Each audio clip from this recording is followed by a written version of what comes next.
Hello मेरे प्यारे दोस्तों, कैसे हो आप सब। उम्मीद करता हूँ बेहद स्वस्थ होंगे, मस्त होंगे। आज को जो हमारा वीडियो सेक्शन होगा that is called IUPAC nomenclature of ketone. Aldehyde की आईयूपीएसी हम कल कर चुके हैं। आज जो नोमेनक्लेचर होगी वो कीटोन के ऊपर होगी। तो उम्मीद करता हूँ आप बेहद स्वस्थ होंगे, मस्त होंगे।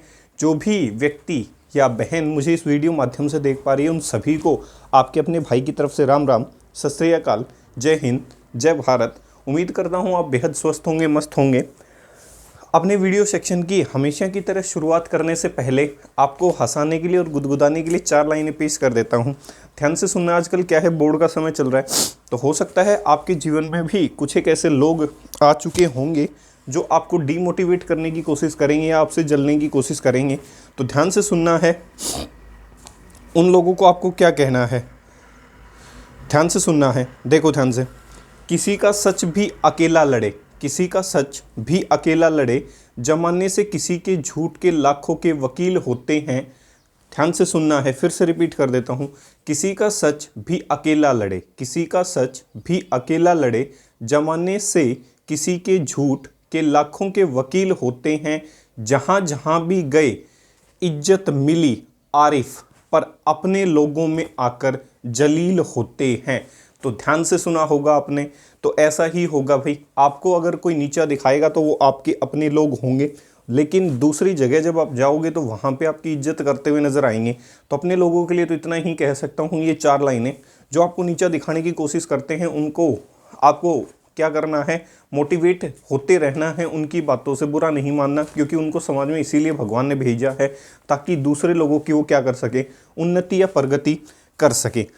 आगे भी सुनाया जाएगा अगर टांग खींचने वाले आपकी ज़िंदगी में मौजूद हैं तो, क्योंकि मैसेजिंग हम बिल्कुल सही करेंगे आज से समाज के अंदर। ध्यान से सुनना है भाई। अगला है IUPAC nomenclature of ketone. IUPAC nomenclature of ketone. अब की बार आईयूपीएसी नोमेनक्लेचर करनी है मेरे भाई। किसकी नोमेनक्लेचर करते हुए नजर आएंगे हम? कीटोन्स की आईयूपीएसी नोमेनक्लेचर करते हुए नजर आएंगे। तो ध्यान से देखना है कि किस तरीके से आप कीटोन की आईयूपीएसी नोमेनक्लेचर कर सकते हैं। तो सबसे पहले आपको पता होना चाहिए जो कीटोन ग्रुप है उसे कैसे रिप्रेजेंट किया जाता है। CO से रिप्रेजेंट किया जाता है। कैसे रिप्रेजेंट किया जाता है मेरे भाई? CO से रिप्रेजेंट किया जाता है। तो ध्यान से देखना है इस चीज़ को। अगर वो CO से रिप्रेजेंट किया जाता है तो किस तरीके से आप उसको रिप्रेजेंट कर सकते हैं। सबसे पहले आता है जर्नल फॉर्मूला। क्या आता है भाई? Journal formula. क्या आप उसे रिप्रेजेंट कैसे करेंगे? देखो, कीटोन ग्रुप जो होता है वो ऐसे होता है और उसके दोनों तरफ ऐसे क्या मौजूद होती हैं, बॉन्ड्स मौजूद होती हैं, जगह मौजूद होती है। तो इन जगह के ऊपर आपको क्या लिखना है? वही फॉर्मूला CnH2n+1 किससे जुड़ जाए? CnH2n+1 से। कितनी बार रिपीट होगा? 2 बार। या फिर इसे जर्नली कैसे लिखा जाता है? RCOR। R is a alkyl chain, मतलब कार्बन की कोई लंबी चेन रही होगी, उसको आप इस तरीके से क्या कर सकते हैं? रिप्रेजेंट कर सकते हैं। तो इसके रिप्रेजेंटेशन में आपको किसी भी प्रकार की तकलीफ नहीं होनी चाहिए। देखो भाई, इसके बाद क्वेश्चन ये आता है, अगर आपका फंक्शनल ग्रुप जो है वो कीटोन है, अगर वो मेन फंक्शनल ग्रुप का काम करता है तो उसके लिए जो सेकेंडरी सफिक्स होगा वो क्या होगा? पीछे भी बताया था, इसके लिए जब सेकेंडरी सफिक्स की बात होगी तो वो क्या होगी भाई? ओन। क्या होगा मेरे भाई? ओन होता हुआ नजर आएगा। सही है। तो सबसे पहले रूल नंबर फर्स्ट क्या कहता है? रूल नंबर फर्स्ट कहता है select the main parent chain. पहले यही काम करना है। Select the main parent chain which contain functional group. और फंक्शनल ग्रुप भी कैसे? मैक्सिमम नंबर ऑफ कह सकता हूं functional group, maximum number of functional group. वो चेन सेलेक्ट करनी है जिस चेन के पास ज्यादा से ज्यादा क्या मौजूद होंगे? Functional group. वही कहानियां बार बार रिपीट हो रही हैं। Select the main parent chain which contain या which include functional group, that is maximum number of functional group irrespective of chain length. Chain length के ऊपर बाद में ध्यान रखना है। पहले किस पे ध्यान रखना है? फंक्शनल ग्रुप के ऊपर। वो चेन मेन होगी। कौन सी चेन? वो चेन मेन चेन होगी जिसमें ज़्यादा से ज़्यादा फंक्शनल ग्रुप इंक्लूड होते हुए नजर आएंगे। फिर किसका नंबर आएगा? अगर चेन डिसाइड हो गई जिसमें ज़्यादा से ज़्यादा फंक्शनल ग्रुप हैं, फिर हम सोचेंगे चेन की लंबाई के बारे में कि कौन सी चेन सेलेक्ट करनी है लंबाई के आधार पे। पहले वो चेन सेलेक्ट करें जिसमें ज़्यादा से ज़्यादा क्या मौजूद होंगे? फंक्शनल ग्रुप्स मौजूद होंगे। यहाँ तक कि किसी भी प्रकार की कोई दिक्कत तकलीफ नहीं होनी चाहिए मेरे भाई। यहाँ तक की जो कहानी है उम्मीद करता हूँ वो क्लियर हो गई होगी। तो यहाँ तक की कहानी के अंदर आपको अगर कोई दिक्कत है तो मुझे बता सकते हैं। सही है, चलें आगे चलते हैं। देखो ध्यान से, अब देखो भाई क्या है कि भाई बीच बीच में वीडियो क्वालिटी भी देखनी पड़ती है। कई बार क्या है लेक्चर को ख़राब कर देती है वीडियो क्वालिटी, जैसे लोग किसी को ख़राब करने की कोशिश करते हैं वैसे। सही है। दूसरा, पेरेंट चेन सेलेक्ट हो गई, उसके बाद रूल नंबर 2 क्या कहता है? रूल नंबर 2 कहता है जब आपने मेन पेरेंट चेन सेलेक्ट कर ली तो अब नंबरिंग उस दिशा से करें जिस दिशा से फंक्शनल ग्रुप को कम से कम क्या मिलती हो मेरे भाई? पोजीशन मिलती हो। दूसरा, numbering of the main parent chain, numbering of the main parent chain, numbering of the main parent chain is carried out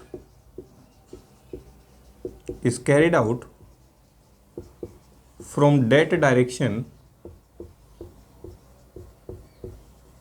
Numbering of the main parent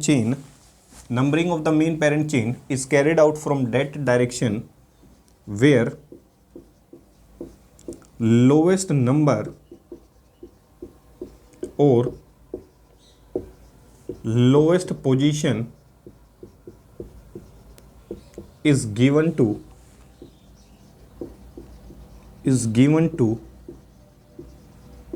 main functional group.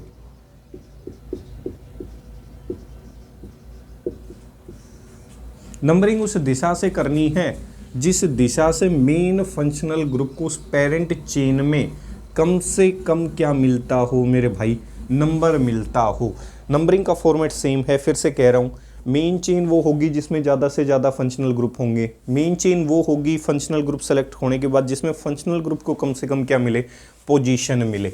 ऐसा भी हो सकता है नंबरिंग करने के बाद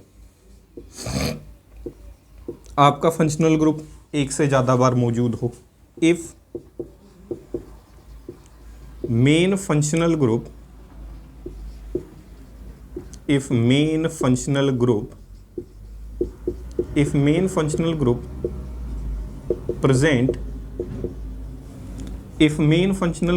present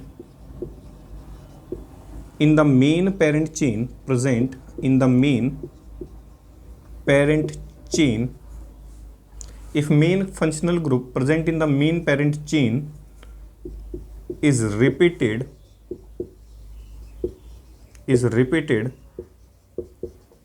more than once.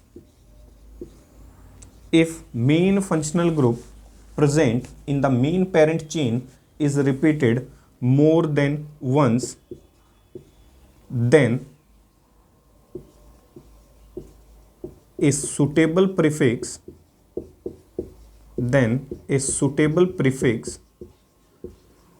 is used, that is वही di, tri, tetra.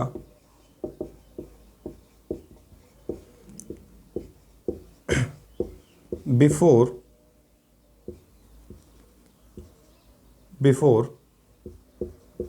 There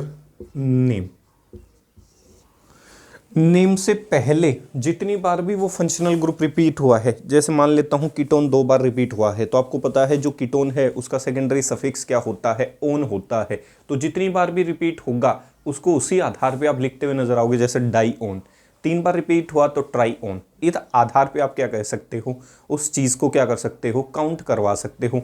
तो सबसे पहला काम मेन चेन सेलेक्ट करनी है, वो होगी जिसमें ज़्यादा से ज़्यादा फंक्शनल ग्रुप हों। ठीक है। दूसरा स्टेप, नंबरिंग उस दिशा से जहां से फंक्शनल ग्रुप को कम से कम पोजीशन मिलती हो। तीसरा, अगर फंक्शनल ग्रुप एक से ज़्यादा बार रिपीट हो रहा है तो सुटेबल प्रीफिक्स यूज़ करने हैं, डाई, ट्राई, टेट्रा। सही है, इतनी चीज़ क्लियर हो गई होगी। रूल नंबर 4, देखो रूल नंबर 4 क्या कहता है। रूल नंबर 4 कहता है, हो सकता है अगर आप मेहनत करते रहें तो आपसे कोई ताकतवर व्यक्ति भी मिल जाए लगातार मेहनत करने वाला। Polyfunctional group, if more than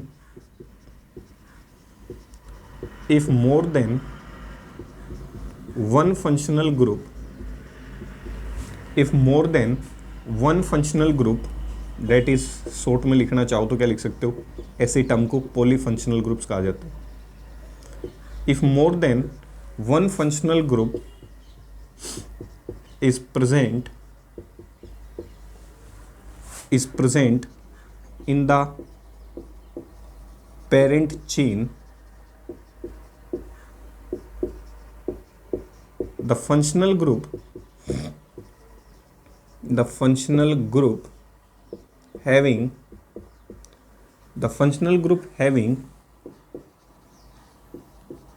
highest sequence of priority, the functional group having highest sequence of priority is numbered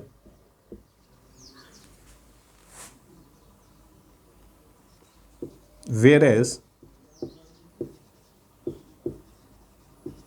remaining functional group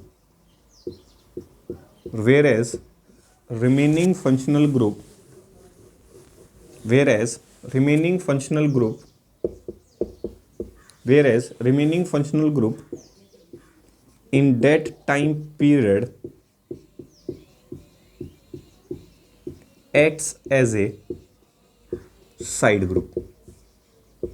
सही है भाई, कहानी समझ में आई। सेम फॉर्मेट चल रहा है, फॉर्मेट में कोई बदलाव नहीं है। सही है, कहानी समझ में आई। अगर एक से ज़्यादा फंक्शनल ग्रुप मौजूद होते हैं, क्या मौजूद होते हैं मेरे भाई, एक से ज़्यादा अगर फंक्शनल ग्रुप मौजूद होते हैं तो आपको ये चीज़ ध्यान रखनी है, जब भी एक से ज़्यादा फंक्शनल ग्रुप मौजूद हों तो आपको इतना ध्यान रखना है कि जो फंक्शनल ग्रुप प्रायोरिटी में सबसे पहले आता है, जो फंक्शनल ग्रुप प्रायोरिटी सीक्वेंस में सबसे पहले आता है, उसको नंबरिंग पहले देनी है और बाकी जो रिमेनिंग फंक्शनल ग्रुप हैं वो उसके सामने किसका काम करते हुए नजर आएंगे, साइड ग्रुप का काम करते हुए नजर आएंगे। ये छोटी छोटी और अहम बातें आपके सामने पेश की है। पहला, मेन चेन सेलेक्ट करना है, मेन चेन वो जिसमें फंक्शनल ग्रुप ज़्यादा से ज़्यादा हो। दूसरा, चेन सेलेक्ट होने के बाद नंबरिंग उस दिशा से करनी है जिस दिशा से फंक्शनल ग्रुप को कम से कम क्या मिलती हो, पोजीशन। तीसरा, अगर फंक्शनल ग्रुप एक से ज़्यादा बार रिपीट हो रहा है तो सुटेबल प्रीफिक्सेस का क्या करना है मेरे भाई, इस्तेमाल करना है।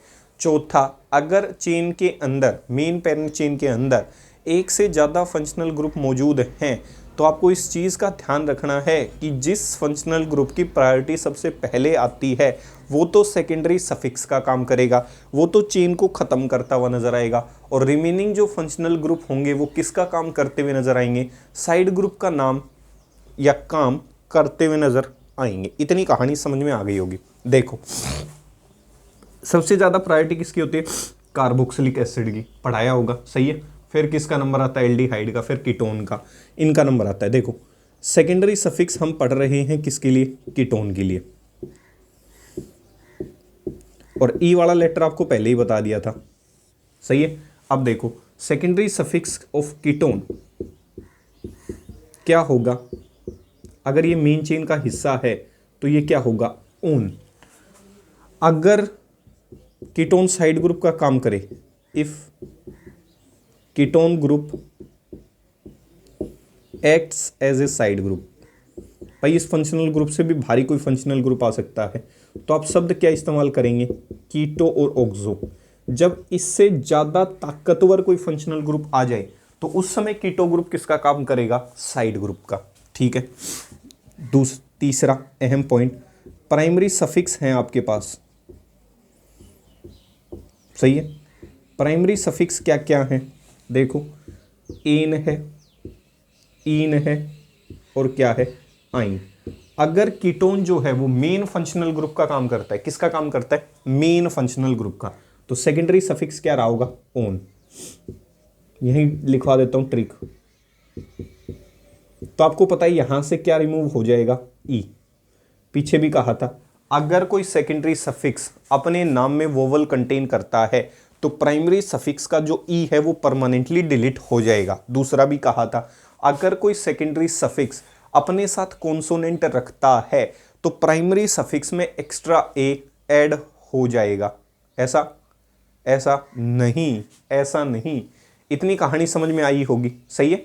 एक्स्ट्रा ए ऐड नहीं होगा, ई रिमूव नहीं होगा। कुछ भी हाँ भर देते हो, फिर से सुनो ध्यान से, इसीलिए कह रहा हूं बेसिक चीजें पता होनी चाहिए। ई कब रिमूव होगा, जब सेकेंडरी सफिक्स के सामने वोवल हो, ई रिमूव हो जाएगा। ई रिमूव कब नहीं होगा, कब रिमूव नहीं होगा मेरे भाई, जब सेकेंडरी सफिक्स के पास क्या आ जाए, कोई कॉन्सोनेंट आ जाए, तो उस समय ई रिमूव नहीं होगा। अब ए का केस समझा देता हूं। वर्ड रूट और प्राइमरी सफिक्स आपने पढ़े हैं, इतनी चीज क्लियर हो गई। अगर प्राइमरी सफिक्स जो है वो अपने साथ कॉन्सोनेंट कंटेन करता है तो वर्ड रूट में एक्स्ट्रा ए जोड़ना है। ए किस में जोड़ना है, वर्ड रूट में। ई किस में से हटाना है, प्राइमरी सफिक्स में से। कहानी समझ में आई। ई किस में जुड़ा रहेगा, जब सेकेंडरी सफिक्स के पास कॉन्सोनेंट होगा। ये तीन बातें हैं। सेकेंडरी सफिक्स अगर अकेला है वोवल के साथ तो प्राइमरी सफिक्स का ई हट जाएगा, सही है। दूसरा पॉइंट, अगर ध्यान से सुनना है, अगर सेकेंडरी सफिक्स कॉन्सोनेंट कंटेन करता है तो प्राइमरी सफिक्स का ई रिमूव नहीं होगा। तीसरा, अगर प्राइमरी सफिक्स क्या, अगर प्राइमरी सफिक्स कॉन्सोनेंट कंटेन करता है तो वर्ड रूट में एक्स्ट्रा ए जुड़ जाएगा। ये तीन अहम बारीक पॉइंट हैं। ई हट जाएगा, ई हटते ही नाम लिख दो, इन ओन। ये क्या हो जाएगा, इन ओन, और ये हो जाएगा आइन ओन। ये लो जी। यहां तक कोई दिक्कत तकलीफ बता सकते हैं आप, सही है।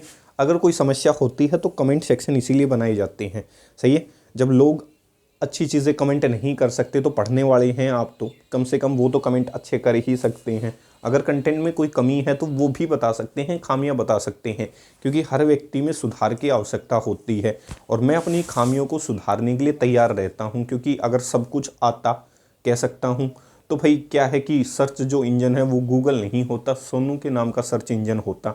तो सीधी सी बात है, हर व्यक्ति सीख रहा है और जो ऐसा कह रहे हैं मुझे सब कुछ आता है, तो भाई क्या ही कहा जाए उस व्यक्ति के लिए। तो सही है, ध्यान से।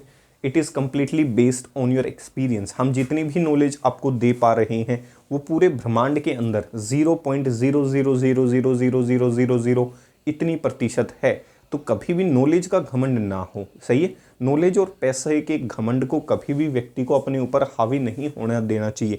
आप विनम्र होते रहें, सीखते रहें, अपनी गलतियों को सुधारते रहें। यही एक ठीक ठाक अध्यापक के गुण होते हैं, सही है। और मैं तो अपने आप को, अध्यापक का मतलब होता है एक ऐसा व्यक्ति जिसको सब कुछ आता हो, तो मैं तो एक विद्यार्थी हूँ, सही है जी। तो यहाँ तक इतनी चीज़ क्लियर हो गई होगी। देखो ध्यान से, क्योंकि उस ओहदे तक पहुँचने के लिए अभी आपको बहुत मेहनत करनी बाकी है, ठीक है। तब जाके आप उस पद के लायक हो पाते हैं। देखो भाई, क्वेश्चन दिखा देता हूं कैसे ऑपरेट करोगे। पहला क्वेश्चन, कीटोन कितने कार्बन से शुरू हो सकता है। हाँ भाई, कितने कार्बन से शुरू हो सकता है कीटोन। मान लेता हूं ये CO ग्रुप रहा होगा, तो इधर भी जगह खाली रही होगी, इधर भी जगह खाली रही होगी, तो कम से कम कितने कार्बन चाहिए, कितने, 3। बढ़िया।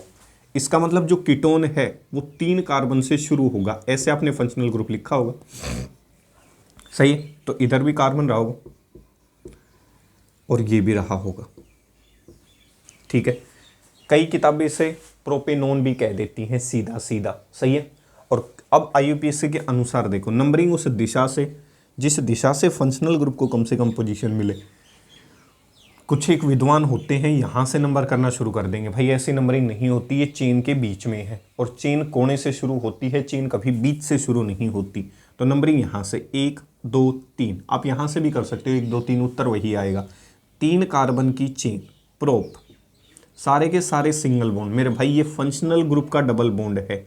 अपनी बुद्धि ना दौड़ाना, क्योंकि CO जो है ये फंक्शनल ग्रुप है, मल्टीपल बॉन्ड नहीं है। ये क्लियर हो गया होगा, फंक्शनल ग्रुप का मल्टीपल बॉन्ड है, ये पूरा खुद एक काउंट होगा। तो प्रोप सारे के सारे सिंगल बॉन्ड एन, दूसरी पोजीशन पे सिर्फ कीटोन है जो मेन फंक्शनल ग्रुप का काम कर रहा है, ई हट जाएगा तो हो जाएगा प्रोप एन 2 ओन। ये तो था इसका IUPAC name, common name. Common name बड़ा इंपॉर्टेंट है, इसे एसीटोन के नाम से जाना जाता है। किसके नाम से जाना जाता है? एसीटोन। यूज कहाँ होता है? नेल पेंट या नेल पॉलिश रिमूवर के काम आता है। नेल पेंट और नेल पॉलिश रिमूवर, सही है, लड़कियों को देखा होगा, सही है। कुछ एक क्या है, फैशनिस्ट होते हैं, सही है, एक ही अंगुली के अंदर, एक ही हाथ के अंदर 5-5, 6-6 प्रकार की अलग अलग प्रकार की नील पॉलिश लगा लेते हैं। तो उनके चमत्कार को आप किस तरीके से हटा सकते हो, नील पॉलिश को कैसे हटा सकते हो? एसीटोन डाल देना है, सही है। तो एसीटोन डालते ही वो नील पॉलिश क्या हो जाएगी? रिमूव हो जाएगी। तो इसे आप नेल पेंट रिमूवर के नाम से भी जान सकते हैं। दूसरा इंपॉर्टेंट क्वेश्चन, अब मान लेता हूं मैं ऐसे लिख दूं CH3 CH2 CO CH3। अब देखो, पहले मेन चेन सेलेक्ट करनी है, ये मेन चेन हो गई। अब नंबरिंग उस दिशा से करनी है फंक्शनल ग्रुप को जहां से कम पोजीशन मिले। देखो भाई, अब सारी पॉसिबिलिटीज़ लेके चल रहा हूँ। मान लेता हूँ इधर से नंबरिंग करता हूँ, 1 2 3 4। यहाँ से फंक्शनल ग्रुप को कौन सी पोजीशन मिली? तीसरी। अब मान लेता हूँ इधर से चला, 1 2, इधर से कौन सी पोजीशन मिली? दूसरी। 3 4, तो कौन सी दिशा से नंबरिंग करते हुए नजर आएंगे? इस दिशा से। कौन सी दिशा से नंबरिंग करते हुए नजर नहीं आएंगे? इस दिशा से। क्यों? क्योंकि फंक्शनल ग्रुप को कम से कम पोजीशन मिलनी चाहिए। 4 कार्बन का फंक्शनल ग्रुप ब्यूट, सारे के सारे सिंगल बॉन्ड एन, ई हट जाएगा क्योंकि सामने वाले के पास वोवल है, तो आंसर हो जाएगा ब्यूट एन 2 ओन। ये इसका छोटा सा क्या रहा होगा मेरे भाई? आंसर रहा होगा। तीसरा क्वेश्चन में कोई तकलीफ नहीं होनी चाहिए भाई। CH3 CH2 CO CH2 CH3, सही है। जो फंक्शनल ग्रुप कोने पे मिलते हैं उन्हें टर्मिनल फंक्शनल ग्रुप कहा जाता है, और जो फंक्शनल ग्रुप बीच में मिलते हैं उन्हें नॉन टर्मिनल फंक्शनल ग्रुप कहा जाता है। तो यहाँ से एक चीज़ और सुना देता हूँ, टर्मिनल फंक्शनल ग्रुप कहाँ मिलेगा? कोने के ऊपर। एल्डिहाइड याद करो, कभी भी बीच में नहीं था। और जो व्यक्ति किसी के काम के बीच में अड़ंगा नहीं डालता किसी भी प्रकार का, उसकी प्रायोरिटी हमेशा कितनी होती है? 1। दिखा होगा, इसीलिए कह रहा हूँ कि कैसे फंक्शनल ग्रुप बने? टर्मिनल। और जो नॉन टर्मिनल होते हैं उनकी प्रायोरिटी जीवन में क्या होती है? कम ही होती है। इतनी तो चीज़ क्लियर हो गई होगी, क्योंकि वो बीच में जाएंगे और अड़ंगा डालने की कोशिश करेंगे, तो ये बीच में फंस गया, सही है। ये इधर भी जाने की कोशिश करेगा, इधर भी। तो जीवन में कैसा फंक्शनल ग्रुप बनना है? टर्मिनल। अपना काम किया, मस्त रहे, चलते बने, क्रिटिसिज्म का बिल्कुल भी बुरा नहीं मानना है। देखो, नंबरिंग उस दिशा से पहले चेन सेलेक्ट कर लो। ये चेन सेलेक्ट हो गई। मेन चेन वो होगी जिस चेन के अंदर फंक्शनल ग्रुप को कम से कम क्या मिलती हो? पोजीशन। देखो, दोनों तरफ से चला के देख लो, 1 2, इधर से चला तो ये 3, ये 4 और ये 5।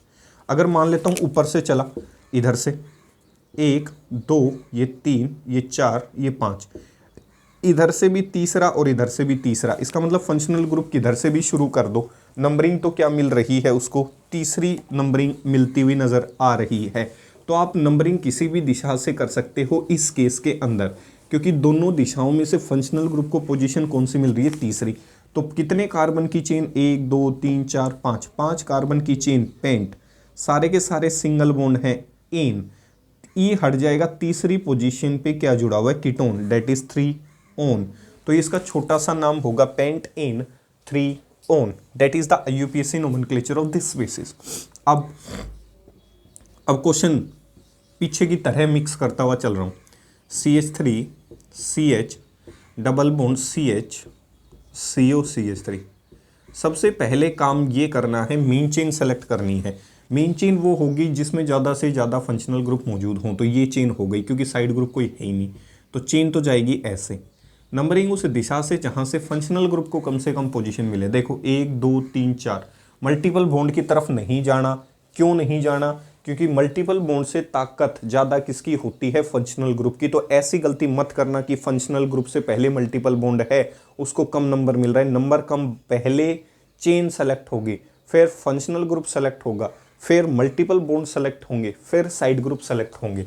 तो देखो इस दिशा से चलूँ, 1 2 3 4 5, 5 कार्बन की चेन पेंट, सारे के सारे तीसरी पोजीशन के ऊपर मल्टीपल बॉन्ड जुड़ा हुआ है, पेंट 3 इन, ई हट जाएगा, दूसरी पोजीशन पे क्या है, ऑन।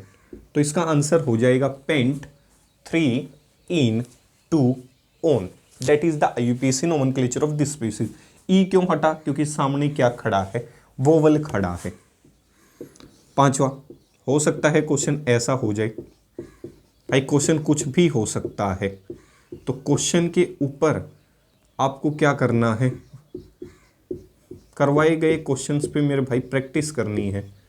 एक दिन में सब कुछ किसी को नहीं आता। जो व्यक्ति आपको ये थोड़ी बहुत चीज़ें समझा पा रहे हैं वो भी एक रातों रात नहीं बना है। मेहनत करनी पड़ेगी, थोड़ी थोड़ी मेहनत मिलके करेंगे। जो पढ़ा रहे हैं वो भी 100% नहीं होते, मैं सच मानता हूँ इस बात को। यूट्यूब पे हवाबाजी करने से कोई फ़ायदा नहीं कि ये आग लगा देंगे वो आग लगा देंगे, कोई फ़ायदा नहीं है भाई उस चीज़ का। जो कंटेंट है वो धीरे धीरे आप तक पहुँचाया जाएगा, धीरे धीरे चीज़ें समझ में भी आएंगी आयु के अनुसार। सही है, देखो ध्यान से। अब क्वेश्चन ये है कि सबसे पहले मेन चेन सेलेक्ट करनी है। तो देखो मेन चेन कहाँ कहाँ जा सकती है, मेन चेन यहाँ भी जा सकती है, पॉसिबिलिटीज़ दिखा रहा हूँ आपको। दूसरा हो सकता है मेन चेन कहाँ निकल जाए, सीधी भी निकल जाए। देखो अब मेन चेन अगर यहाँ से चला ऐसे पहुँचा तो यहाँ भी फंक्शनल ग्रुप और मल्टीपल बॉन्ड को इंक्लूड करते हुए चल रहा हूँ। तो देखो अब क्या करोगे, फंक्शनल ग्रुप भी और मल्टीपल बॉन्ड भी है, 1 2 3 4 5 6 7। अब फंक्शनल ग्रुप और मल्टीपल बॉन्ड जब दोनों ही इंक्लूड हो गए तो अब बारी होगी चेन लेंथ की। जो चेन लंबी होगी जिसमें फंक्शनल ग्रुप मल्टीपल बॉन्ड सारे आएंगे वो मेन चेन होगी। 1 2 3 4 5 6 7, 1 2 3 4 5 6 7। ऐसे चला तो भी 7 कार्बन की, ऐसे चला तो भी 7 कार्बन की। अब से चेक करो साइड ग्रुप कितने हैं। ऐसे अगर चला तो साइड ग्रुप एक ये है, एक ये है, 2, एक ये 3। ऐसे चला तो एक ये है, एक ये है, ये एक ये है। मतलब दोनों तरफ से साइड ग्रुप्स क्या आ रहे हैं, बराबर आ रहे हैं। किसी तरीके से चल रहे हैं आप। तो मान लेता हूं जब चलना ही है तो एकदम सीधा ही चलते हैं, दाएं बाएं क्यों घूमते हैं, काम भी आसान हो जाएगा। नंबरिंग उस दिशा से जहां से फंक्शनल ग्रुप को कम से कम पोजीशन मिलती हो, सॉरी हाँ, फंक्शनल ग्रुप को कम से कम क्या मिलती हो, पोजीशन। नंबरिंग देखो, नंबरिंग होने के बाद मैंने आपको एक जुगाड़ सिखाया था। मैंने कहा था जिसका जो नाम होता है उसको बाहर लिख लिया करो बिना उसके। तो F फ्लोरो, क्लोरो और मिथाइल, यही है साइड ग्रुप्स। अब चेक करो ABCD में पहले कौन आता है, क्लोरो। तो आंसर हो गया 3 क्लोरो, क्योंकि पहले सेकेंडरी प्रीफिक्स लिखे जाते हैं। 3 क्लोरो, फिर C के बाद D, D के बाद E, E के बाद F। 3 क्लोरो, 3 फ्लोरो, फिर साइड ग्रुप कौन है, 6 मिथाइल। 7 कार्बन की चेन है, 7 के लिए क्या था, हेप्ट। चौथी पोजीशन पे मल्टीपल बॉन्ड है, 4 इन, ई हट जाएगा। दूसरी पोजीशन पे सिर्फ कीटोन ग्रुप है तो जुड़ जाएगा on. 3 chloro, 3 fluoro, 6 methyl, hept, 4 in, 2 on. यहां तक चीज क्या हो गई होगी, क्लियर हो गई होगी। भाई पीछे की भी सारी चीजें क्या कर दी हैं, मिक्स कर दी हैं। छठा, ऐसा भी हो सकता है चेन के अंदर एक से ज़्यादा फंक्शनल ग्रुप पहुंच जाएं, ऐसा भी हो सकता है। CH3, C, CH3, F, CH, double bond CH, CO, CH2,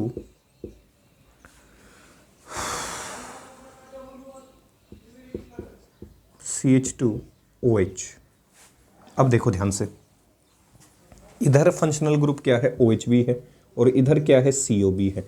तो याद करो वो दिन जब सीक्वेंस पढ़ाया था, कार्बोक्सिलिक एसिड, फिर एल्डिहाइड का नंबर आता है, फिर किसका, कीटोन का, फिर किसका, अल्कोहल का। तो इसका मतलब अल्कोहल की प्रायोरिटी सबसे कम होती है किसके बजाय, कीटोन की बजाय। तो इसका मतलब इस चेन में जो अल्कोहल है वो किसका काम करता हुआ नजर आएगा, साइड ग्रुप का काम करता हुआ नजर आएगा। तो मेन चेन का तो पता चल गया कि ये फंक्शनल ग्रुप होगा, ये साइड ग्रुप होंगे बचे हुए। अब क्वेश्चन ये है कि मेन चेन सेलेक्ट करनी है। तो देखो मेन चेन कैसे सेलेक्ट कर सकते हैं। यहां से मान लो मैं चला 1 2 3 4 5 6 7, 1 2 3 4 5 6 7। सीधा चला तो भी 7, इधर से चला तो भी 7, ऐसे चला तो भी 2 साइड ग्रुप, ऐसे चलूंगा तो भी कितने साइड ग्रुप, 2। तो जब चलना ही है तो जीवन में सीधा और सत्य की राह पे चलते हैं, क्यों दाएं बाएं घूमना। अब नंबरिंग उस दिशा से करनी है जिस दिशा से फंक्शनल ग्रुप को कम से कम पोजीशन मिलती हो। अब मान लो किसी ने इधर से कर लिया 1 2 3 4 5 6 7, तो देखो भाई फंक्शनल ग्रुप को कौन सी पोजीशन मिली, 7, कौन सी, 5वीं।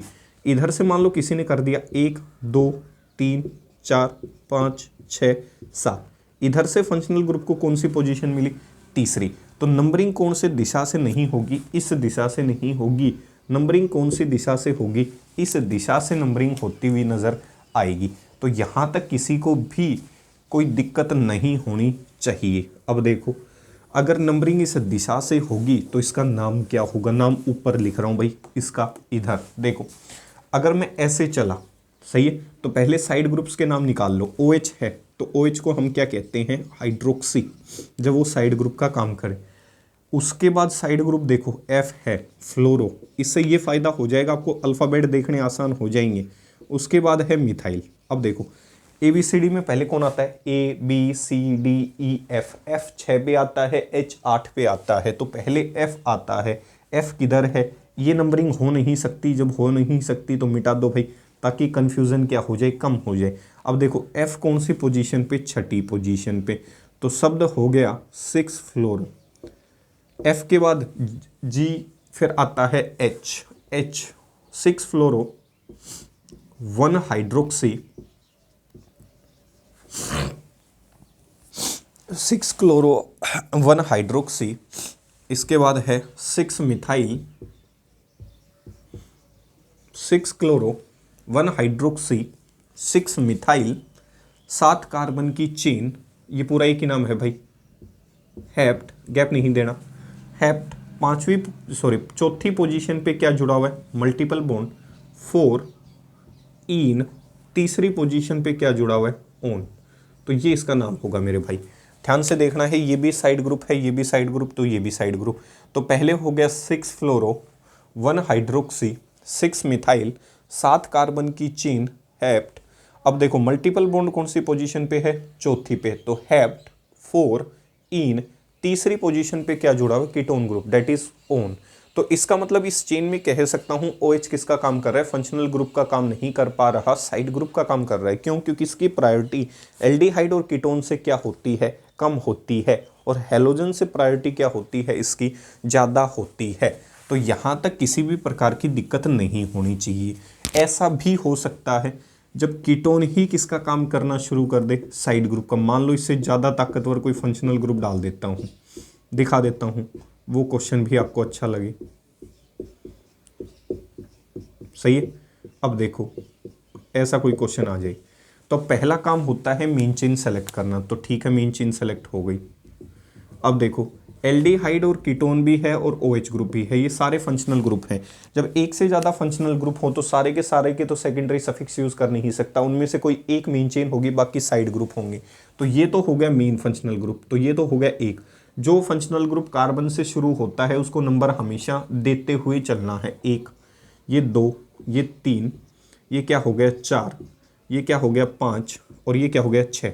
तो ये तो हो गया मेन फंक्शनल ग्रुप, और बाकी जो बच गए वो किसका काम करेंगे, साइड ग्रुप का। क्यों, क्योंकि पीछे सीक्वेंस लिखवाया था, कार्बोक्सिलिक एसिड, एल्डिहाइड, कीटोन, ये सारे लिखवाए थे, तो उसके आधार पे एल्डिहाइड की प्रायोरिटी कीटोन से या OH से क्या होती है, ज़्यादा। अब देखो OH जब साइड ग्रुप का काम करे तो क्या लिखते हैं, हाइड्रोक्सी, और जब कीटोन साइड ग्रुप का काम करे तो इसे लिखते हैं ऑक्सो या कीटो। दो में से कोई एक नाम आपको लिखना है जो आपको अच्छा लगे। तो मान लेता हूं मैं ऑक्सो लिख रहा हूं, तो आंसर क्या हो जाएगा, 4 हाइड्रोक्सी, सही है। उसके बाद 5 क्या होगा, ऑक्सो, कितने कार्बन की चेन है, 6 कार्बन की, हेक्स, दूसरी पोजीशन पे क्या जुड़ा हुआ है, इन, ई हट जाएगा, और एल्डिहाइड जो है वो किससे खत्म करता है, अल से काम को खत्म कर देता है। ये इसका क्या रहा होगा भाई, नाम रहा होगा। या फिर आप ऐसे भी लिख सकते हो 4 हाइड्रोक्सी, सही है, 4 हाइड्रोक्सी 5 कीटो हेक्स 2 इन पहली पोजीशन पे क्या है अल। ऑक्सो लिखो या कीटो लिखो, जो आपको अच्छा लगे वो लिखो, लेकिन अल्फ़ाबेटिकल ऑर्डर को फॉलो करते हुए ही लिखना है। इतनी चीज़ क्या क्लियर हो गई होगी, सही है। तो कुछ एक क्वेश्चंस आपके लिए छोड़ देता हूँ। जैसे मान लो कोई साइक्लिक सिस्टम आ जाए, ऐसा रहा होगा, तो देखो ध्यान से, ये भी कार्बन, ये भी क्या है कार्बन, और ये किससे जुड़ा हुआ है डबल बॉन्ड O के साथ। इस कार्बन पे खड़े हो जाओ, 1 बॉन्ड 2 बॉन्ड 3 बॉन्ड 4 बॉन्ड, इसके 4 बॉन्ड हो चुके हैं, इसका मतलब इसके पास कोई हाइड्रोजन नहीं है।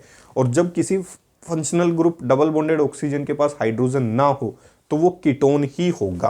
तो शब्द होगा पहले कौन सा, सेकेंडरी प्रीफिक्स नहीं है, प्राइमरी प्रीफिक्स साइक्लाइजेशन, तो शब्द होगा साइक्लो, 3 कार्बन की चेन प्रोप, एन ई हट जाएगा, शब्द हो जाएगा प्रोपेनोन। यहाँ तक चीज़ क्या हो गई होगी, क्लियर हो गई होगी। मान लेता हूँ ऐसे आ जाए तो शब्द अभी भी क्या रहेगा साइक्लो, 4 कार्बन की चेन है ब्यूट, एन और क्या हो जाएगा ओन, सही है। अगर कार्बन का कुछ नहीं करना, पहचानने का तरीका सीधा सा है, इस कार्बन पे खड़े हो जाओ, बॉन्ड काउंट कर लो, 1 2 3 4, कार्बन 4 ही बॉन्ड बना सकता है, इसका मतलब इसके पास हाइड्रोजन नहीं है। और जब डबल बॉन्डेड ऑक्सीजन के पास कोई खाली जगह ना हो तो मान के चलना वो कीटो ग्रुप ही रहा होगा। इसको मान लेता हूँ ऐसे दिखा दे क्वेश्चन वाला, सही है। क्वेश्चन कैसे भी दिखा सकता है, ऐसे दिखा दे, मान लेता हूँ इधर कोई, मान लेता हूँ मल्टीपल बॉन्ड जोड़ दे, सही है, इधर कोई क्या जोड़ दे साइड ग्रुप। अब देखो, अब सबसे पहला काम है मेन चेन सेलेक्ट करना, तो मेन चेन तो हो गई 4 कार्बन की। उसके बाद आपको फंक्शनल ग्रुप सेलेक्ट करना, तो नंबरिंग यहाँ से सेलेक्ट होगी। इतना तो पक्का है कि चेन कहाँ से सेलेक्ट होती हुई नजर आएगी, यहाँ से। अब इधर भी जा सकता हूँ और इधर भी, इधर है साइड ग्रुप और इधर है functional group, sorry multiple bond. किसकी प्रायोरिटी ज़्यादा होती है, साइड ग्रुप और मल्टीपल बॉन्ड में। तो फंक्शनल ग्रुप के बाद प्रायोरिटी किसकी आती है, मल्टीपल बॉन्ड की। ये 2 ये 3 और ये क्या रहा होगा 4। तो शब्द पहले क्या लिखोगे साइड ग्रुप का, तो 4 पोजीशन पे क्या जुड़ा हुआ है मिथाइल, तो हो जाएगा 4 मिथाइल। अब क्या लिखोगे साइक्लाइजेशन के बारे में, साइक्लो ब्यूट, दूसरी पोजीशन पे इन और पहली पोजीशन पे लिखा हुआ है ओन। तो नाम हो जाएगा, इधर क्यों नहीं चले, क्यों नहीं चले, क्योंकि यहाँ साइड ग्रुप है और ये क्या है मल्टीपल बॉन्ड। पीछे सिखाया था साइड ग्रुप और मल्टीपल बॉन्ड जब एक ही पोजीशन पे आ जाते, इधर चला तो भी दूसरा, इधर चला तो भी दूसरा। जब मल्टीपल बॉन्ड और साइड ग्रुप एक ही पोजीशन पे आ जाएं तो किसकी चलती है, मल्टीपल बॉन्ड की चलती है, साइड ग्रुप की नहीं चलती। जो आलोचना करते हैं उनकी नहीं चलती, जो मेहनत करते हैं आने वाले वक्त में उनकी चलती है। तो that is the meaning of A multiple bond. तो यहाँ तक उम्मीद करता हूँ ये कहानी आपको पूर्ण रूप से क्लियर हो गई होगी कि ये कहानी है क्या, सही है। इतनी चीज़ क्लियर हो गई, पहचान लोगे, सही है। तो कुछ एक क्वेश्चन लिख देता हूँ जिसके आंसर आप मुझे बताते हुए नज़र आएंगे वीडियो सेक्शन के अंदर, कमेंट सेक्शन के अंदर। तो देखो भाई, जब आए हो तो कुछ एक अच्छी चीज़ें अपने साथ लेके जाओ। ये लो,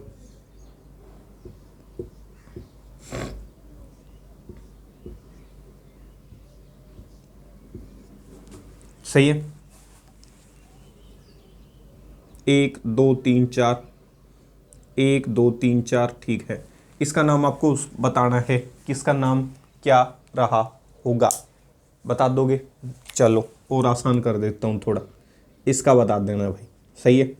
इसका मतलब फंक्शनल ग्रुप है वो कितनी बार रिपीट हुआ है, 2 बार। तो एक सूटेबल प्रीफिक्स का आप क्या कर सकते हो, इस्तेमाल कर सकते हो और इसका आंसर आप बता सकते हो।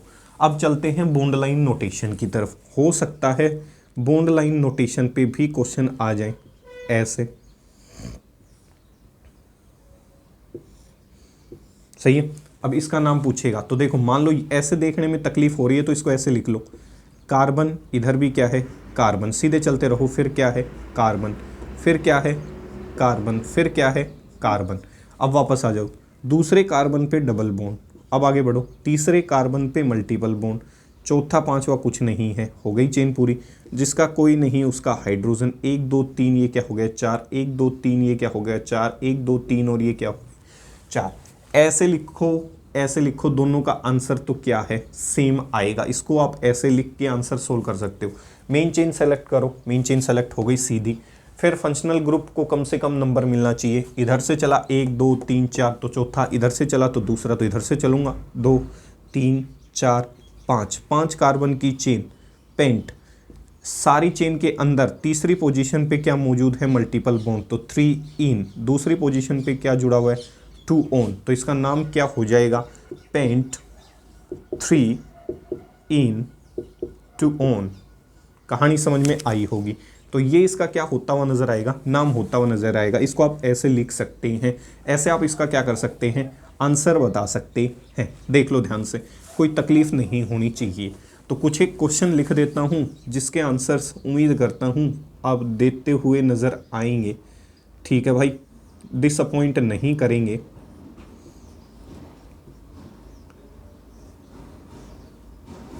एक क्वेश्चन ये है, ठीक है, एक क्वेश्चन ये है,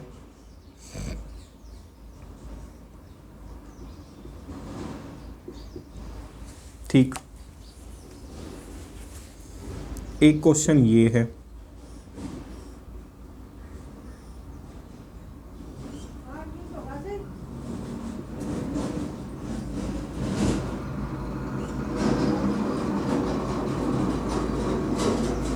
कहानी समझ में आ गई होगी, सही है।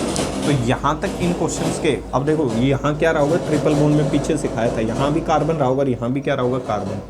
ठीक है, पहचान लोगे। तो ये कुछ एक आपको क्या करने हैं, बॉन्ड लाइन नोटेशन के आधार पे कुछ एक क्वेश्चंस के आपको आंसर बताने हैं। तो उम्मीद करता हूँ आप आंसर ज़रूर बता पाएंगे।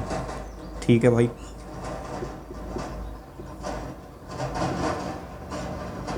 ये कुछ एक आंसर बताने हैं। ठीक है, तो उम्मीद करता हूँ यहाँ तक ये वीडियो सेक्शन आपको पसंद आया होगा। ध्यान से देख लो भाई इन क्वेश्चंस को, सही है। तो ये क्वेश्चन एक बार ध्यान से देख लो, क्या पता कहीं पेपर में आ जाए, चाहे वो STSC का तैयारी कर रहे हो आप, चाहे आप CBSE की हो या फिर आप ICSE बोर्ड की हो, तो कम से कम गो फॉर द टफेस्ट। आपको पता होना चाहिए, यहाँ की क्वेश्चन में गलती नहीं होनी चाहिए। यहाँ क्या रहा होगा, कार्बन, और यहाँ भी क्या रहा होगा, कार्बन। भाई बॉन्ड भी तो पूरा करोगे ना, ऐसा थोड़ी है इधर ही कार्बन लगा के छोड़ दोगे। तो ट्रिपल बॉन्ड का ध्यान रखना, इधर भी कार्बन, इधर भी क्या होगा, कार्बन। सही है, पहचान लोगे। ठीक है भाई, तो अपने वीडियो सेक्शन को ख़त्म करने से पहले आपके लिए 4 लाइनें सुना देता हूँ उन लोगों के लिए जो बोर्ड एग्ज़ाम में हो सकता है आपके आस पड़ोस में आपसे जल रही हों, और मेरे शुभचिंतकों के लिए भी ये 4 लाइनें हैं। ध्यान से सुनना है, जो मुझे बेहद अधिक पसंद करते हैं, जो पल पल की नज़रें रखते हैं मुझ पे। जो दिल करे वो किया करो, जो दिल करे वो किया करो, जिंदगी बेखौफ जिया करो, जलने वालों से कहना है बस थोड़ा आराम भी कर लिया करो। तो उम्मीद करता हूँ ये 4 लाइनें समझ आई होंगी। एक बार फिर से रिपीट कर देता हूँ, जो दिल करे वो किया करो, ज़िंदगी बेखौफ जिया करो, जलने वालों से कहना है बस थोड़ा आराम भी लिया करो। ठीक है भाई, तो थोड़ा सा आराम करना भी ज़रूरी है, आपकी सेहत ख़राब हो सकती है। तो मैसेजिंग बिल्कुल गलत नहीं करेंगे हम, समाज में मोटिवेशनल चीज़ों पे बोलते हुए नज़र आएंगे। ठीक है, तो देखते हैं इस समय आप क्या खामियां निकालेंगे। मिलते हैं अगले वीडियो सेक्शन में उसी एनर्जी के साथ, उसी जोश के साथ। तब तक के लिए जय हिंद, जय भारत।